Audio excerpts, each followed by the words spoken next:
आज हमारे इस विशाल भजन संध्या के इस आयोजन में हमारे मध्य विराजमान हमारे प्रातः स्मरणीय परम पूज्य संत महाराज परसाराम जी महाराज के चरणों में वंदन, विशाल गिरी जी महाराज के चरणों में वंदन, धर्मपुरी जी महाराज के चरणों में वंदन और सभी उपस्थित यहाँ पर भक्त भाविक और विशेष हमारे मेहमान के रूप में पधारे हमारे पूर्व राजस्व मंत्री और मेरे राजनीतिक गुरु आदरणीय श्री अमराराम जी चौधरी साहब और हमारे किसानों के नेता और आरएलपी के नेता आदरणीय सुरताराम जी और गोविंद जी कालोड़ी हमारे बीजेपी के नेता और नैनाराम जी हमारे बालोतरा के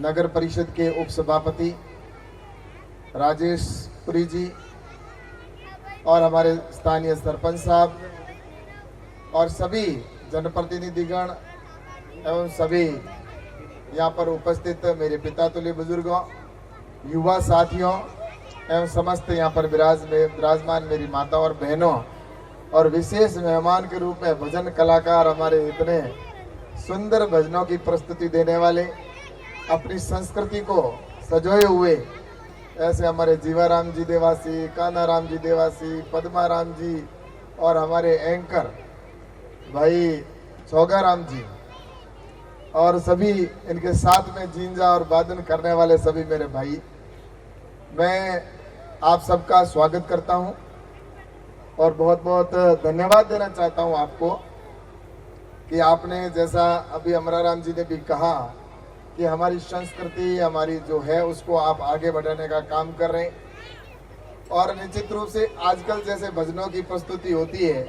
हम तो भाई उनकी भी तारीफ करते हैं, आपकी भी तारीफ करते हैं। क्यों अमराराम जी साहब, अपने लिए तो सब बराबर है। तो इसलिए मैं तो कह रहा हूं, भगवान का नाम आप चाहे किसी भी भाव में लो, लेकिन भगवान का नाम हमें लेना चाहिए और सच्चे मन से अगर कोई श्रद्धा से अगर भजन किसी भी सुर में करेंगे, अगर आपके दिल में जगह है तो अगर मीठी वाणी से अगर भजन करेंगे तो भगवान सुनेंगे। आप किसी भी रूप में सुनेंगे, किसी भी स्थान पर बैठकर, चाहे आप डनलप लगाकर बैठकर भजन सुने, अपने भगवान को याद करेंगे तो भी भगवान, मन से करेंगे तो वो भी याद करेंगे और कहीं अगर जंगल में और पहाड़ियों में जाकर बैठकर वहां पर भी अगर भगवान को याद करेंगे तो भगवान तो वहां पे भी हाजिर है। लेकिन सच्चे दिल से और सच्चे मन से जो भगवान को याद करता है उनकी भगवान मनोकामना पूरी करते हैं। और इसलिए मैं आज यहाँ पर जितने भी भक्त भाविक आए, मैं सबके लिए बाबा रामसा पीर और जयतेश्वर भगवान और जितने भी हमारे देवी देवता हैं उन सब से सबकी जो सब है वो हमारी सबकी मनोकामना पूरी करे, ऐसी मैं भगवान से प्रार्थना करता हूँ और भगवान से विशेष अरदास करता हूँ। और मैं आपसे ये भी कहूँ कि आज हमारे समाज के यहाँ पर विशेष, जैसा अभी बैठे सुताराम जी ने बात की कि हमारे समाज के अंदर एक बार नहीं 10 बार हो, 12 बार हो, मैं तो कहता हूँ कि बार बार हो।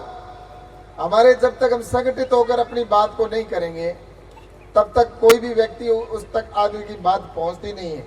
संगठन में तो शक्ति है, लेकिन अपना धर्म, अपनी संस्कृति और अपनी सभ्यता, उसको हमें कभी नहीं छोड़ना है। और विशेषकर मैं आपसे ये भी कहूं कि हमें शिक्षा हमारे लिए बहुत जरूरी है। अपनी जो संस्कृति है, अपनी जो शिक्षा है, वो आप पढ़ाई के अंदर जो अच्छा पढ़ाई करेगा, आजकल पहले कोई समय अलग था और मैं तो कहता हूं आदि अनादि काल से शिक्षा पहले भी थी। विश्व गुरु हमारे इस भारत को कहते थे, लोग बाहर से आकर हमारे यहाँ पर शिक्षा लेते थे, गुरुकुल पद्धति होती थी।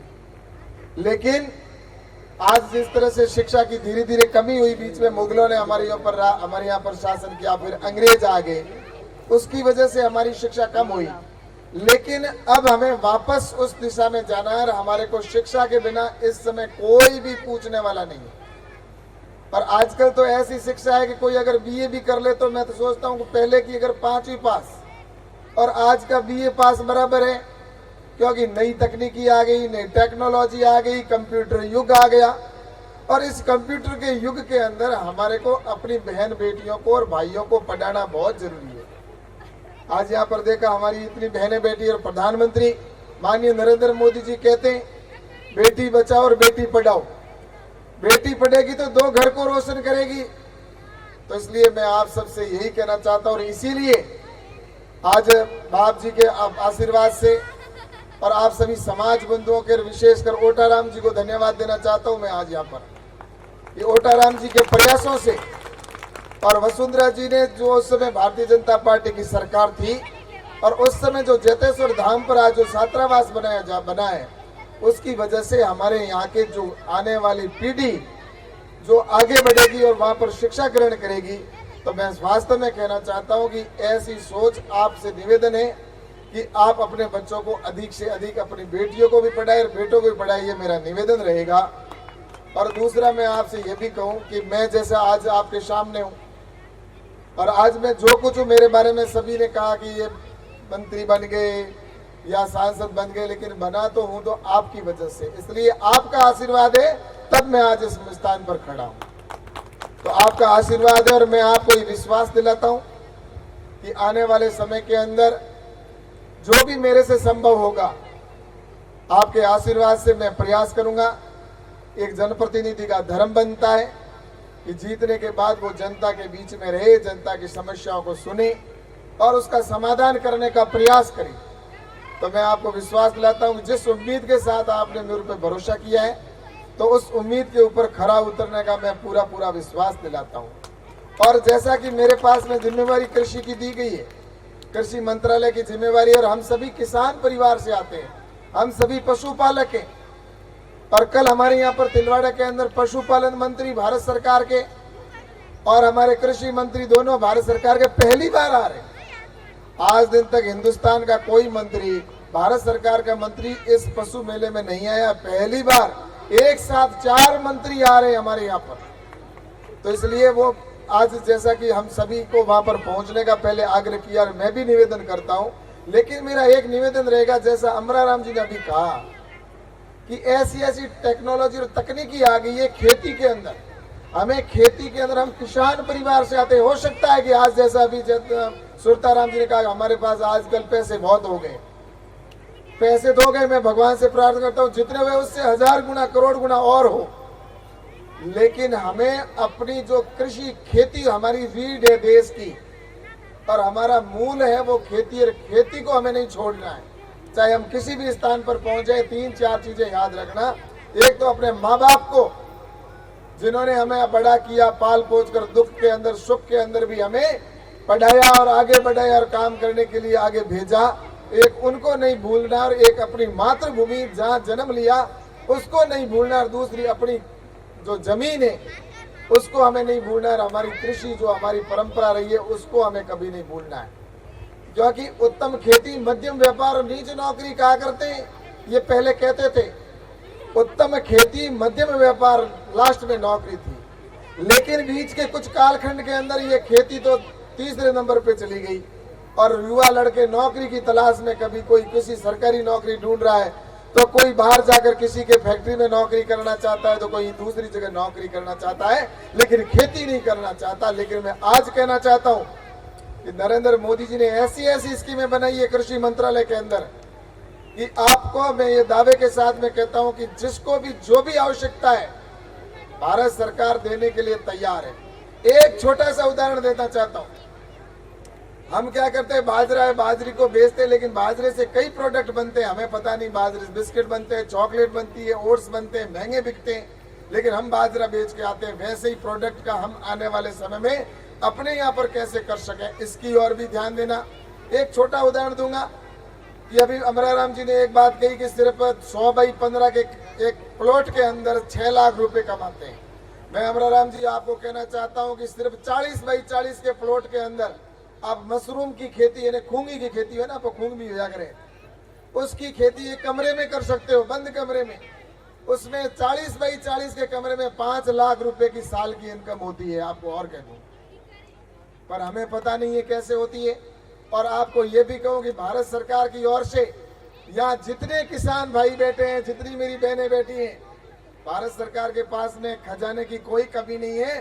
प्रत्येक को मैं 2 करोड़ रुपए तक का आपको एग्रीकल्चर इंफ्रास्ट्रक्चर फंड से हर एक किसान को दे सकता हूं, लेकिन आपको आकर उसके प्रोजेक्ट लगाना पड़ेगा। प्रोजेक्ट लगाने के लिए न तो दिल्ली आना है, न मेरे घर आना है। आप अपने ई मित्र के पास में जाकर ऑनलाइन अपना प्रोजेक्ट सबमिट करवा दें, या चाहे आप अपने घर पर कंप्यूटर से अपना प्रोजेक्ट सबमिट करवा दें, सरकार को आप पेश कर दें, आपको 2 करोड़ रुपए तक पैसा है वो भारत सरकार देगी। और उसमें सब्सिडी का भी कई स्कीमों में प्रावधान है, उसका लाभ लेंगे। ये और जो मैंने हाइड्रोपोनिक्स की बात कर रहे थे, पानी में खेती, या दूसरी पॉली हाउस की खेती है, आप यहाँ पर कर सकते हो।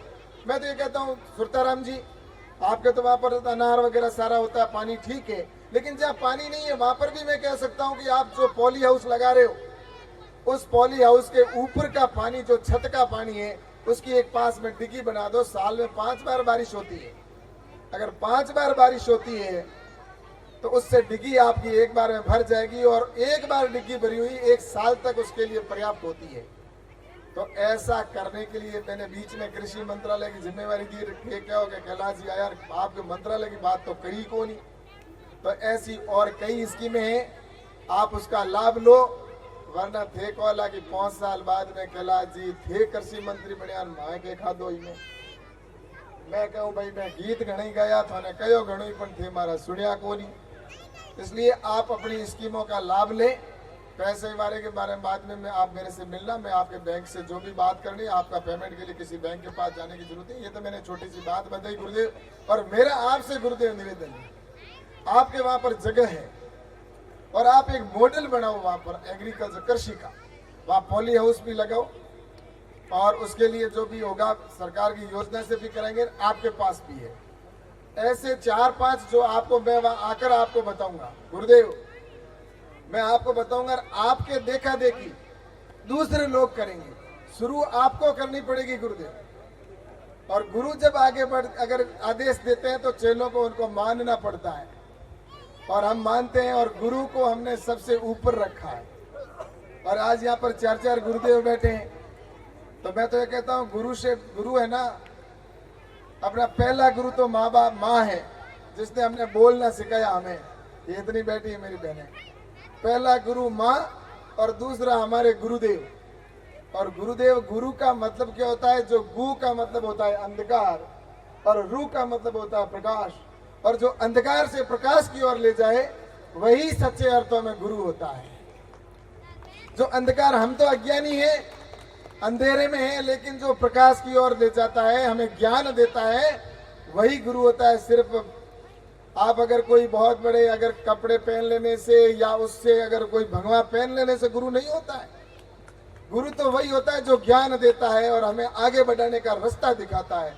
ऐसे संत हमारे यहाँ पर बैठे हैं जो हमें आगे दिशा देने का काम कर रहे हैं, और हम सब तो चेले हैं। गुरुदेव जैसा दिशा दिखाएंगे वैसा चलेंगे। एक मेरे को अमराराम जी याद आएगा चेले वाली बात पे।